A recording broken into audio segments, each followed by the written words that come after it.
एक साहब ने कुछ इरेज कर दिया। प्रशांत नाइक कहते हैं उर्दू को की ABCD जानने के लिए क्या करना चाहिए। प्रशांत, हमारे वीडियो देखना चाहिए, हमारे अनेक वीडियोस मौजूद हैं, वहाँ आपको अल्फ़ाबेट से लेके सेंटेंस कैसे बनाते हैं, वर्ड्स कैसे बनाते हैं और डिफरेंट चीज़ें संबंधित उर्दू से और हिंदी से भी आपको मिलेंगी। हमारे वीडियोस देखिए, बहुत वीडियोस मौजूद हैं। रद्द अमल का मतलब है रिएक्शन। वेलकम को उर्दू में क्या कहते हैं? साकिब काजी, इंदौर, खुशामदीद और इस्तकबाल करना, खैर मकदम है, ये सब कहते हैं। और इन तीनों को मैं विस्तार से डिटेल में बता चुका हूँ, एक वीडियो है छोटा सा, देख लीजिएगा। खुददारी का मतलब है स्वाभिमान।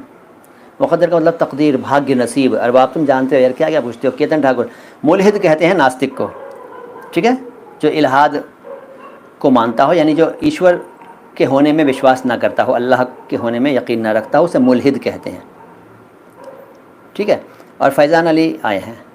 बेटे, बच्चे मेरे अजीज़, माय डियर, बच्चे हो बेटा, बड़ों से इस तरह से बात नहीं करते हैं, ये बेअदबी है। तुम्हें सिखाया तो गया होगा, ये बेअदबी है। अगर आपको पसंद नहीं आ रही बातें तो लाइव स्ट्रीमिंग बंद कर दीजिए और अपने काम में मसरूफ़ हो जाइए। मुझे आप मत बताइए कि मुझे कैसे क्या बोलना है, क्या नहीं बोलना है। आप बहुत छोटे हैं, ठीक है। मैं वाकई दीन से बड़ा नहीं हूँ और कोई नहीं होता, मज़हब से बड़ा तो कोई होता ही नहीं है। लेकिन ये बेअदबी कर रहे हैं आप, इसे बेअदबी कहते हैं। बेअदबी समझते हो?